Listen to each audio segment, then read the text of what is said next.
श्री शिवाय नमस्तुभ्यम। हर हर महादेव। दोस्तों, इस संसार में ऐसी औरतें भी हैं जो सुंदर और सुशील औरतों को भी बदनाम कर देती हैं। स्त्री का चरित्र एक पहेली है जिसे कोई नहीं समझ सकता। वह जलेबी की तरह जटिल होती है जो कुल्लड़ होते हुए भी सती सावित्री बनने की कोशिश करती है। कभी कभी वह अपने पति को मारकर सती बनने का नाटक करती है। लेकिन यह जरूरी नहीं है कि सभी महिलाएं ऐसी हों। कुछ ही महिलाएं इस तरह के चरित्र की मालिक होती हैं, बाकी नहीं। तो दोस्तों, आपसे निवेदन है कि कहानी को पूरा अवश्य सुने, क्योंकि मित्रों, ये कहानी आपको बहुत अच्छी जानकारी और सीख दे करके जाएगी। तो चलिए दोस्तों, कहानी शुरू करते हैं। बहुत समय पहले की बात है। किसी राज्य में एक राजा रहा करता था। वह राजा बहुत ही धर्मात्मा राजा था। उसकी राज्य की चर्चाएं बहुत दूर दूर तक फैली हुई थीं। उस राजा का एक पुत्र था जिसकी उम्र कुछ ज्यादा नहीं थी, 12 या 13 वर्ष होगी। वह राजकुमार बड़ा ही सुंदर था। राजा उसकी शादी कर देता है। जब राजा ने उसकी शादी की थी तो राजकुमार उस वक्त मात्र 14 वर्ष का था। तभी उसकी शादी कर दी गई थी और राजा अब बूढ़ा हो चुका था। एक दिन राजा ने सोचा कि अपने राजकुमार को अब राजा बना देते हैं, क्योंकि उस राजकुमार ने कई शादियां की थीं और पहले के राजाओं में यही नियम था कि राजा जितनी चाहे उतनी शादी कर सकता था। वह राजा अपने पुत्र राजकुमार को राजा बना देता है। उसकी शादी हो चुकी थी और एक नहीं बल्कि राजकुमार की साथ शादी हो चुकी थी। वह राजकुमार जो कि राजा बना था, अपनी पढ़ाई लिखाई फिर भी कर रहा था। वह रोज गुरुकुल पढ़ने के लिए जाया करता था। और एक दिन की बात है, जब वह राजकुमार पढ़ने के लिए विद्यालय जा रहा था तो रास्ते में उसे एक पनिहारी मिली। वह पनिहारी भी बहुत सुंदर थी। उस पनिहारी ने राजकुमार से पूछा कि हे राजा, आप रोज कहाँ जाते हैं? तब राजकुमार कहता है कि मैं रोज पढ़ने के लिए, विद्या ग्रहण करने के लिए अपने गुरु के पास जाता हूं। तो वह कहती है, यह तो अच्छी बात है, लेकिन यह बताइए, आपने त्रिया चरित्र पढ़ा है? तब राजकुमार कहता है कि नहीं, मैंने यह कभी नहीं पढ़ा है। फिर पनिहारी कहती है कि आप त्रिया चरित्र अवश्य पढ़ो। राजकुमार कहता है कि यह त्रिया चरित्र क्या होता है? पनिहारी ने कहा कि आप यह बात अपने गुरु से जाकर पूछना और त्रिया चरित्र को अवश्य ही पढ़ना। राजकुमार कहता है कि मैं आज ही जाऊंगा और अपने गुरु से जाकर पूछ लूंगा कि आपने मुझे त्रिया चरित्र क्यों नहीं पढ़ाया। इतनी बात कहने के बाद वह राजकुमार वहां से चल देता है। वह पनिहार की बात सुनकर वह राजकुमार गुस्से में था। उसकी आंखें लाल थीं। वह अपने गुरु के पास जाकर प्रणाम करता है। तब गुरुजी ने पूछा कि बेटा, क्या हुआ? आज तुम क्रोध में दिखाई दे रहे हो और तुम्हारी आंखें लाल क्यों हैं? क्या बात है, मुझे बताओ। तब राजकुमार ने क्रोध में जवाब दिया कि गुरुदेव, आपने मुझे त्रिया चरित्र क्यों नहीं पढ़ाया? यह बात आपने क्यों छुपाई? त्रिया चरित्र के बारे में मुझे बताया क्यों नहीं? गुरु कहते हैं बेटा, तुम त्रिया चरित्र नहीं पढ़ पाओगे, क्योंकि त्रिया चरित्र पढ़ना खतरे से खा नहीं होता है, और जब तुम त्रिया चरित्र पढ़ोगे तो उसमें तुम्हारी जान भी जा सकती है। राजकुमार कहता है कि गुरुदेव, आप इसकी चिंता ना करें, अपनी रक्षा हम स्वयं कर लेंगे। आप केवल मुझे त्रिया चरित्र पढ़ाइए। गुरुदेव कहते हैं कि ठीक है, अब तुमने हटकर ही ली, तो अब हम तुम्हें त्रिया चरित्र पढ़ाते हैं। त्रिया चरित्र पढ़ते पढ़ते राजकुमार को 1 साल हो गए, और जब 1 वर्ष हो गया तो गुरु ने कहा कि बेटा, अब तुम्हारी पढ़ाई पूरी हो चुकी है। अब तुम घर जा सकते हो और आराम से अपने राज्य को चला सकते हो। अब तुम्हें यहां आने की कोई आवश्यकता नहीं है। राजकुमार कहता है, ठीक है गुरुदेव। राजकुमार जैसे ही जाने को होता है, गुरुदेव उसे रोक लेते हैं और कहते हैं, बेटा, मैं तुम्हें एक ऐसा यंत्र देता हूं, जब तुम इसे अपने कानों में लगाओगे तो कोई भी तुम्हें पहचान नहीं पाएगा और तुम उसे पहचान लोगे।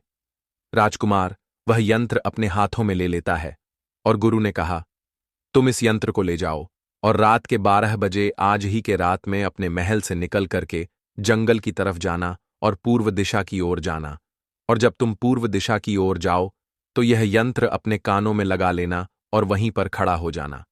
वह राजकुमार कहता है कि ठीक है गुरुदेव, मैं ऐसा ही करूंगा। फिर राजकुमार गुरुकुल से महल की ओर चल देता है, और जब रात के 12 बज जाते हैं और उस राजकुमार की 7 पत्नियां सो जाती हैं, तब आधी रात के समय वह राजकुमार अपने हाथों में यंत्र लेकर महल से जंगल की तरफ चल देता है। राजा कुमार जंगल में पूर्व दिशा की ओर जाता है और वहां जाकर अपने कानों में यंत्र लगा लेता है और वहीं पर खड़ा हो जाता है। तो उसने क्या देखा कि वही पनिहार जो मुझे रास्ते में मिली थी, वही पनिहार एक थाली में खाना लेकर जंगल को जा रही है। वहां थोड़ी ही दूरी पर एक संत अपनी कुटिया में रहते थे। वह पनिहार संत के पास खाना लेकर जा रही थी।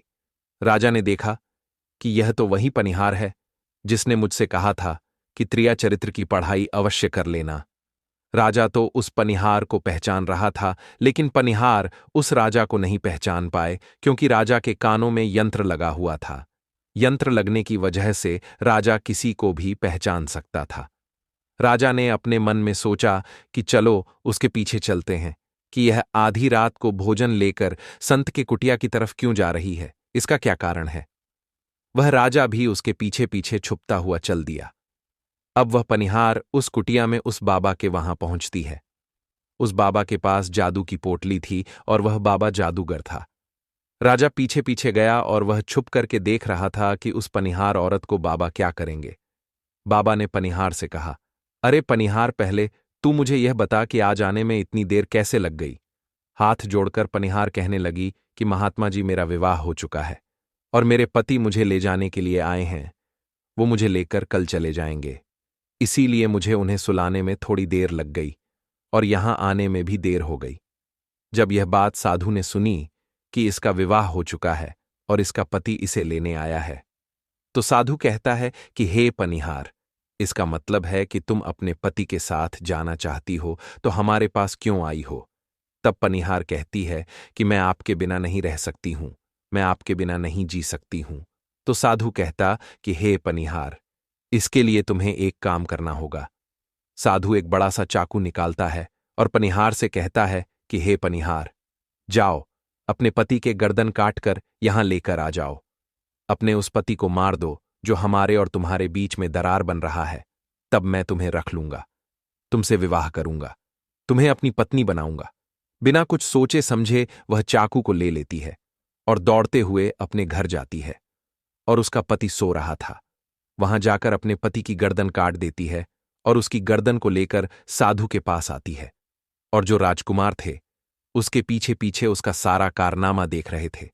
जब साधु ने देखा कि अपने पति को मार करके उसकी गर्दन यहां लेकर आई है, साधु को बहुत गुस्सा आया और उसने उसे लात मारी और कहा, भाग जाओ यहां से, जब तू अपने पति की नहीं हो सकी, जिसके साथ तूने 7 फेरे लिए हैं, तो तू मेरी क्या होगी।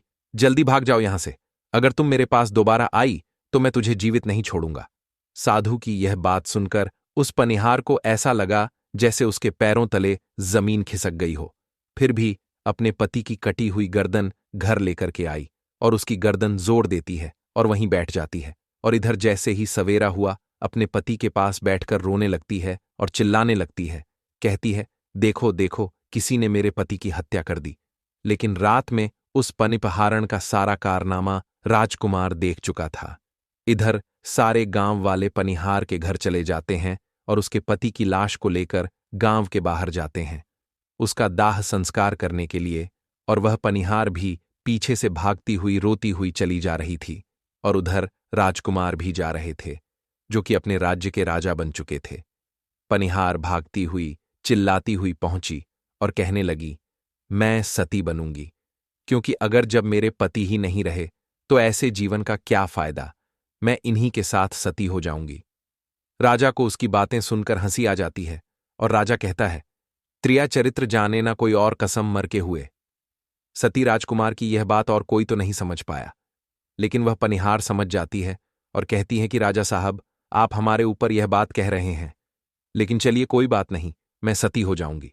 लेकिन पनिहार जाते जाते कहती है, मैं आपको एक बात बताती हूं। राजकुमार कहता है, क्या बताओ। तब पनिहार कहती हैं कि राजा साहब, आप जब चटाई पर बैठे तो उस चटाई को झाड़ कर बैठना। राजा कहता है कि यह पनिहार क्या कह रही है, मैं तो राजा हूं, मुझे चटाई पर बैठने की क्या आवश्यकता है। पनिहार कहती है कि नहीं, जब भी तुम्हें कोई नौबत आए चटाई पर बैठने की तो तुम चटाई को झाड़ कर बैठना। तब राजकुमार कहता है कि चलो ठीक है, अगर तुम कह रही हो तो मैं ऐसा ही करूंगा। और कहने के बाद वह अपने पति के साथ सती हो जाती है और राजकुमार उनका अंतिम संस्कार करवाकर अपने घर को आ जाते हैं। इसी तरीके से पूरा दिन व्यतीत हुआ और उधर जब दूसरी रात आई तो अपने गुरु के कहने के अनुसार वही यंत्रकांड में लगाया और पूर्व दिशा की ओर उसी स्थान पर जाकर खड़ा हो गया जहां पर पिछली रात खड़ा हुआ था। दूसरी रात को राजकुमार ने क्या देखा? उसकी सातों पत्नियां भोजन की थाली अपने अपने हाथों में लेकर उसी साधु की कुटिया की तरफ जा रही है। जैसे ही राजा ने अपनी सातों पत्नियों को उस साधु की कुटिया की तरफ जाते हुए देखा, राजकुमार के पैरों तले जमीन खिसक गई। वह अपने मन में सोचने लगा कि यह क्या चक्कर है। तभी उनमें से एक रानी राजकुमार को देख लेती है, लेकिन रानियों ने अपने पति राजकुमार को नहीं पहचान पाई, क्योंकि राजकुमार अपने कानों में यंत्र लगाए हुए थे। वह यंत्र लगाने की वजह से राजा को कोई पहचान नहीं पाता था। उनमें से एक रानी कहती है कि ऐ लड़के, इतनी रात को यहां क्यों खड़ा है? हमारी थाली लेकर के उस कुटिया तक पहुंचा दे। बिना कुछ सोचे समझे राजकुमार ने वह थाली अपने हाथ में ले ली और अपनी रानियों के साथ कुटिया तक जाने लगा। जब सातों रानियां और राजकुमार उस साधु की कुटिया में पहुंचते हैं और राजकुमार कुछ भी नहीं बोल रहा था, क्योंकि राजकुमार देखना चाहता था कि हमारे प्यार में ऐसी क्या कमी है जो हमारी सातों रानियां इस साधु के पास आती हैं, और इस साधु के पास ऐसा क्या है जो हमारी सातों रानी अभी यहां आ रही हैं। वह राजकुमार छुप करके सब जानना चाहता था। इधर जब वह सातों रानियां राजकुमार को लेकर साधु के पास पहुंची तो महात्मा राजकुमार को देखकर कहता है कि यह कौन है? तो सातों रानियां कहती हैं कि महात्मा जी, यह बालक हमें रास्ते में मिला, इसने हमारी सहायता की तो हम इसे अपने साथ लेकर आ गए। रानी कहती हैं कि एक काम करते हैं, इसे आज रात यहीं रहने देते हैं, कल सुबह होते ही यह चला जाएगा। वह साधु उनकी बातों को मान लेता है। वह साधु अपने एक शिष्य को बुलाता है और उससे कहता है कि आज रात के लिए इस बालक की रुकने की व्यवस्था कर दो। वह शिष्य राजकुमार को लेकर एक कमरे में जाता है। उस कमरे में एक चटाई बिछी हुई थी। शिष्य कहता है कि देख भाई, आज तुझे चटाई पर सोना पड़ेगा। वह शिष्य राजकुमार को इतना कहकर वहां से चला जाता है। अब राजकुमार उस कमरे में अकेला पड़ जाता है। अपने मन में सोचता है कि आज तो नौबत आ ही गई चटाई पर सोने की। राजा कहता है, चलिए कोई बात नहीं, आज की रात हम चटाई पर ही गुजार लेंगे। राजकुमार जैसे ही चटाई पर बैठने ही वाला था, उसे पनिहार की बात याद आ गई। वह सोचने लगा कि पनिहारी ने मुझसे कहा था कि जब भी तुम्हें चटाई पर बैठने की नौबत आए, तुम चटाई को अवश्य झाड़ लेना चलो। आज पहले झाड़ ही लेते हैं, हो सकता है इसका कोई राज हो। जैसे ही राजा ने चटाई उठाई तो उसने क्या उसने देखा कि एक बहुत बड़ा भयानक कुआं है। जब उस कुएं को देखा तो राजा के होश उड़ गए। राजा उस कुएं के अंदर झांक कर देखता है। राजा को अंदर बहुत सारे कैदी दिखाई देते हैं, जिन्हें उस साधु ने अंदर कैद करके रखा था। उन कैदियों में से एक आदमी ने राजकुमार को पहचान लिया। वह आदमी राजकुमार से कहता है कि राजकुमार, आप यहां कैसे आ गए? राजकुमार कहता है कि धीरे बोलो, नहीं तो सब पोल पट्टी खुल जाएगी। तब सभी कैदियों ने कहा कि राजा कुमार साहब, अब आप यहां से भाग जाएं। हम तो यहां से निकल नहीं पाए, लेकिन आप यहां से भाग जाएं, नहीं तो आपका भी यही हाल हो जाएगा जो कि हमारा हुआ है। आप भी यहां फंस जाएंगे, आपको भी पकड़कर यह साधु में इसमें डाल देगा। आप जितना जल्दी हो सके यहां से भाग जाएं। राजकुमार जब उस कमरे के अंदर गया था तो अपने कान में से यंत्र निकाल लिया था, और जब राजा वहां से भागा तो अपने कान में यंत्र लगाना भूल ही गया। राजा को भागते हुए उन रानियों ने और साधु ने देख लिया था। यों ने जब राजा को भागते हुए देखा तो रानी कहती हैं, यह तो हमारे पति हैं। महात्मा से कहती हैं कि महात्मा जी, अब तो हमारी सारी पोल पट्टी खुल जाएगी। यह तो हमारे पति हैं और वह भागे जा रहे हैं। उन्होंने हमें यहां देख लिया है, अब हमारा क्या होगा? तब वह साधु कहता है कि तुम यहां क्या देख रही हो, जल्दी जाओ और अपने पति को पकड़कर लाना। तो रानियां राजकुमार को पकड़ने के लिए दौड़ी दौड़ी जाती है, लेकिन वह राजकुमार जो राजा था इतना तेज था कि वह अपने महल जा पहुंचा और घबराई। रानियों के तो होश उड़ गए। फिर वापस उसी बाबा के पास आती है और बाबा से कहती है कि महाराज, अब तो हमारे पति हमें जीवित नहीं छोड़ेंगे। हम जैसे ही घर जाएंगे वह हमारी जान ले लेंगे। हे महात्मा, आप हमें बचा लीजिए, इसका कोई उपाय कीजिए। तब जाकर वह साधु रानियों को एक जादुई कील देता है और कहता है कि जब तुम जाओ तो अपने पति को बहला फुसलाकर उसके माथे में यह जादुई कील घुसा देना। तुम्हारे पति को ढेर बना देगा और तुम साथ मिलकर उसे मार देना। बस कहानी खत्म हो जाएगी और तुम सातों रानियों बच जाओगी। सब रानियां तैयार हो जाती हैं। वह सातों रानियां साधु की बात मान लेती हैं और जादुई कील लेकर महल आती है। वह सातों रानियां आपस में विचार करती हैं कि राजा सबसे ज्यादा प्रेम सबसे छोटी वाली रानी को करते हैं, तो वह 6 रानियां मिलकर जादू वाला कील छोटी रानी को दे देती है और कहती है, यह लो तुम्हारा काम है, तुम किसी भी तरह राजकुमार के सर में ये कील गाड़ देना। तो छोटी वाली रानी कहती है, ठीक है, और छोटी वाली रानी वह कील ले लेती है। जब राजा ने उन सातों रानियों को आते हुए देखा तो क्रोध में कहा कि पहले तुम यहीं रुको, पहले मुझे यह बताओ कि हमारे राज्य में और हम में ऐसी क्या कमी है कि तुम आधी रात को उस साधु के पास जाती हो? इसका क्या कारण है? पहले तुम मुझे यह बताओ। तो सातों रानियां हाथ जोड़कर कहती हैं, महाराज, हमें माफ कर दीजिए। हमें लगता है कि उस साधु बाबा ने हम पर कोई जादू टोना कर दिया था, इसीलिए हमसे ऐसी गलती हो गई। जी, ऐसी गलती हमसे कभी नहीं होगी। छोटी रानी की ऐसी बातें सुनकर राजा उनकी बातों को मान लेता है, क्योंकि वह राजा छोटी रानी से बहुत प्रेम करता था। वह राजा भी सोचने लगता है कि शायद उस बाबा ने ही इन पर कोई जादू टोना किया होगा और अपनी सातों पत्नियों को माफ कर देता है और कहता है, ठीक है, तुम अपने कमरे में चली जाओ। सबसे छोटी रानी, जिससे राजकुमार बहुत प्रेम करता था, वह राजकुमार को खाना खिलाती है और राजकुमार को सुला देती है। जब वह राजा सो गया तो वह 6 रानियां भी वहीं आ जाती हैं। सबसे छोटी रानी जो थी वह जादुई कील निकालती है और राजा के सर में घुसा देती है। छोटी रानी ने कील जैसे ही ठोकी, राजा पूरा तेजी से उठा, लेकिन इतने समय में वह ढेर बन चुका था। अब उस राजा में इतनी शक्ति नहीं थी कि उन रानियों से मुकाबला कर सके। वह सातों रानियां उस राजा को पकड़ने लगीं। राजा फिर भी हिम्मत नहीं हारा और अपने महल की खिड़की से कूदकर राजा भागते भागते अपने गुरु के पास पहुंच गया और कहने लगा कि गुरुजी, मुझे माफ कीजिए, मेरी जान बचाइए, नहीं तो मैं मारा जाऊंगा। तब गुरु कहते हैं कि बेटा, मैंने तुमसे कहा था कि तुम त्रिया चरित्र मत सीखो, इसमें जान भी जा सकती है, देखा इसका नतीजा। राजकुमार कहता है, गुरुदेव, मुझे माफ कर दो और जल्दी मेरी जान बचाओ, नहीं तो मैं मारा जाऊंगा। मेरी पत्नी ने मेरे सर में जादुई कील ठोंकी है, जिसकी वजह से मैं ढेर बन चुका हूं। गुरु ने जब ध्यान से देखा तो कहा कि यह वही कील है जो साधु ने दिया है, मैं तुम्हें अब नहीं बचा सकता। राजकुमार कहता है, नहीं गुरुदेव, ऐसा मत कहिए, मैं आपका शिष्य हूं, आपका कर्तव्य है मेरी जान बचाना। तो अब गुरु कहते हैं कि हे बेटा, मैं तुम्हें बचा तो नहीं सकता, लेकिन एक उपाय है। राजकुमार कहता है, क्या उपाय है गुरुदेव? तब गुरुदेव कहते हैं कि हम तुम्हें तोता बना देंगे, और जब हम तुम्हें तोता बना देंगे तो तुम सुखवादी जाकर रहना, क्योंकि सुखवादी करने वाली स्त्री मिलेगी तो तुम पुनः राजकुमार बन जाओगे।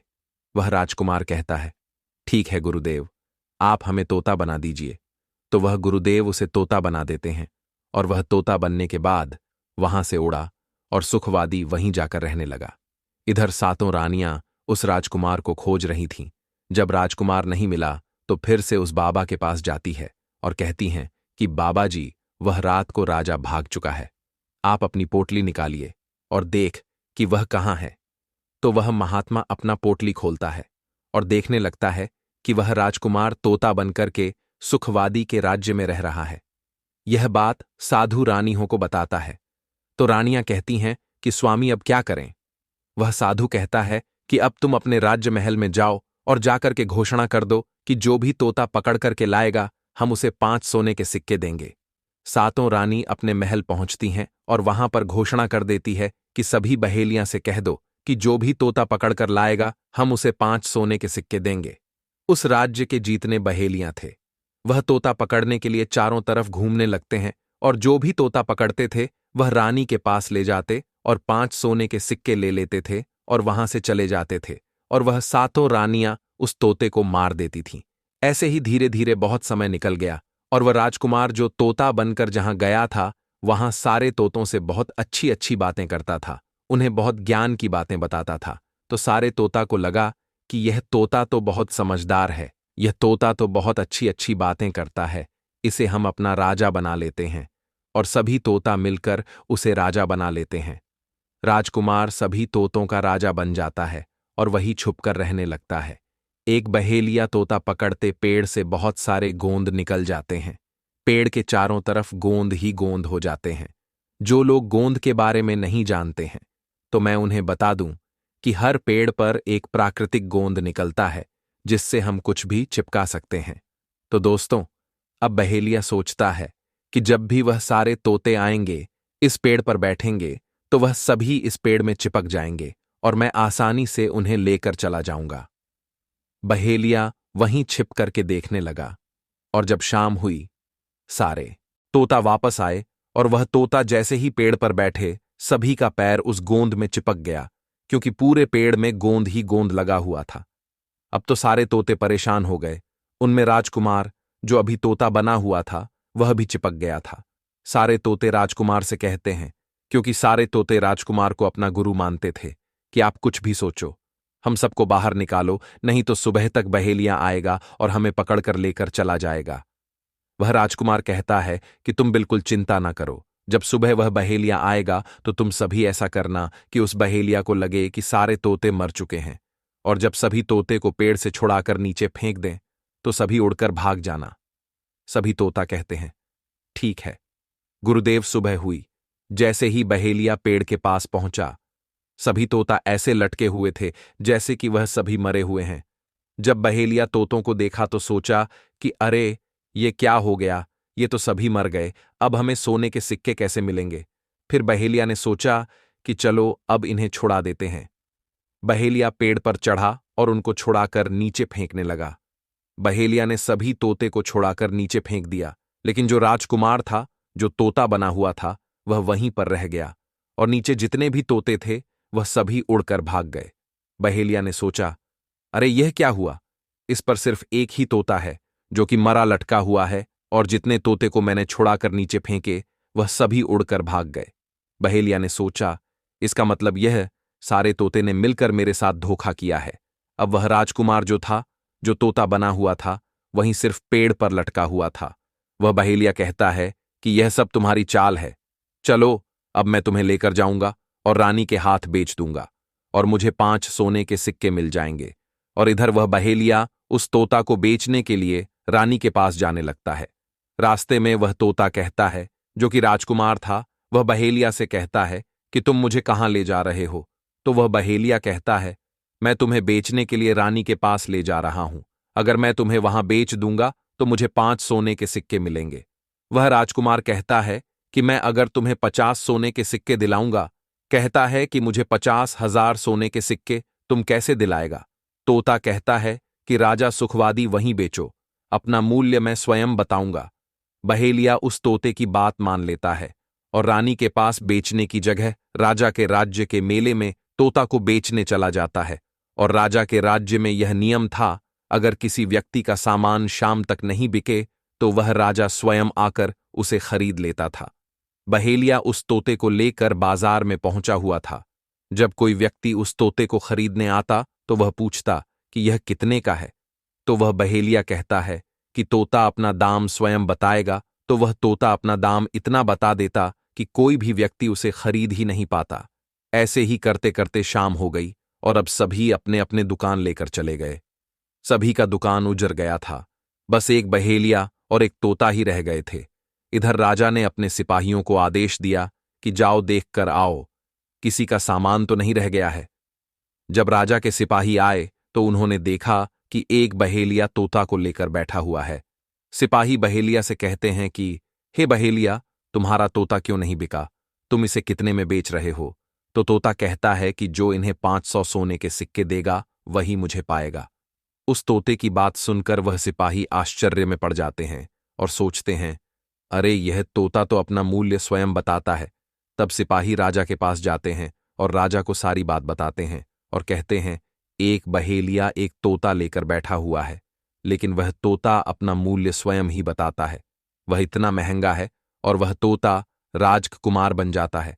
और वह राजकुमार सारी बातें उस राजकुमारी को बताता है और कहता है कि देखो, जो यह गाने बजाने वाले आए हैं, यह वही साधु हैं। ये गाने बजाने से राजा को खुश कर देगा और बदले में मुझे मांग लेगा और ले जाकर मुझे मार देगा। वह राजकुमार कहता है कि सुनो राजकुमारी, जब राजा आदेश दें कि तोता को लेकर आओ तो तुम मुझे मत देना। जब राजा खुद यहीं मुझे लेने आए तब भी तुम मुझे मत देना। कहना कि तोता को नहीं दूंगी, और जब राजा ना माने, राजा तुमसे जिद करे और मुझे मांगे, तब तुम गुस्से में आकर के पिंजरे को फेंक देना। उसके बाद मैं अपने बचने का रास्ता स्वयं ही ढूंढ लूंगा। राजकुमारी कहती है कि ठीक है, और वहां गाना बजाना हुआ तो राजा प्रसन्न होकर उन्हें कहते हैं कि मांगो, क्या मांगना चाहते हो। वह साधु कहता है कि जो आपके पास तोता है, जो आप कुछ दिनों पहले ही खरीदे हैं, वह तोता आप मुझे दे दो। राजा कहता है ठीक है। राजा अपने मंत्री को आदेश देता है कि जाओ उस तोते को लेकर आओ। मंत्री राजकुमारी के पास पहुंचता है और कहता है कि यह तोता मुझे दे दो। राजकुमारी कहती है नहीं दूंगी। मंत्री कहता है कि देखिए, आप जिद मत कीजिए। राजकुमारी कहती है कि तुम जाओ और मेरे पिताजी को यहां भेज दो, वह आकर इसे ले जाएंगे। मंत्री राजा को जाकर सारी बात बताता है। राजा स्वयं आता है उस तोते को लेने के लिए। वह राजा जाकर कहता है कि बेटे, यह तोता मुझे दे दो। यह नृत्य कला वाले को देना है, जो यहां गाना बजाना किए हैं, यह उन्हें देना है। तो राजकुमारी कहती हैं कि पिताजी, यह तोता मैं नहीं दूंगी। क्रोध में आकर राजा कहने लगा कि बेटी, कैसी बातें कर रही हो, इसे देने का मैंने वादा किया है। जब राजकुमारी ने राजा को क्रोध में देखा तो राजकुमारी को भी गुस्सा आ गया, और राजकुमारी गुस्से में पिंजरे को जमीन पर फेंक देती है। वह पिंजरा जैसे ही जमीन पर वह टूट गया, और तोता जो था वह चावल का दाना बन गया। और जैसे ही साधु को यह बात पता चली, साधु भी तुरंत कबूतर बन जाता है और उस दाने को कबूतर बनकर चुगने लगता है। उसमें से जो एक दाना था, बस वही राजकुमार था। जैसे ही वह दाना कबूतर चुगने वाला होता है, राजकुमार भांज बन जाता है और एकदम से कबूतर पर झपट है और उसे मार देता है। इस तरह से उस साधु की मृत्यु हो जाती है। राजा यह सब देखकर आश्चर्य हो जाता है। उस कबूतर को मारकर फिर से तोता बन जाता है, और जो राजकुमारी थी उस तोते के सर से कील निकाल देती है, और वह फिर से पहले जैसा राजकुमार बन जाता है। फिर वह राजकुमारी अपने पिता को सारी बात बता देती है। वह राजकुमार कहता है कि देखिए राजा साहब, मैं भी एक राजा हूं और मैं आपकी बेटी से प्रेम करता हूं और मैं उनसे शादी करना चाहता हूं। वह राजा अपनी पुत्री से पूछता है कि बेटी, क्या तुम इससे शादी करना चाहती हो? तो राजकुमारी कहती हैं कि पिताजी, मैं इनसे प्रेम करती हूं। और फिर राजकुमार उस राजा की पुत्री से विवाह करके अपने महल जाता है, और जो उनकी 7 पत्नियां थीं उनको पकड़कर बंदी गृह में बंद करवा देता है, और राजकुमार खुशी खुशी उस राजकुमारी के साथ रहने लगता है।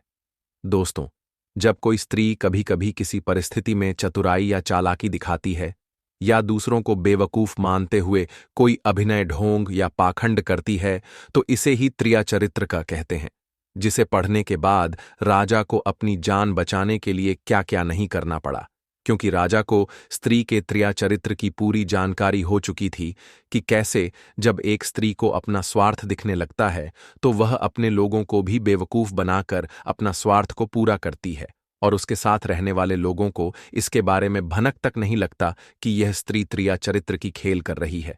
दोस्तों, आज के टाइम में हर दूसरा लोग त्रिया चरित्र कर रहा है, जिसके अंदर तो थोड़ा सा भी स्वार्थ है।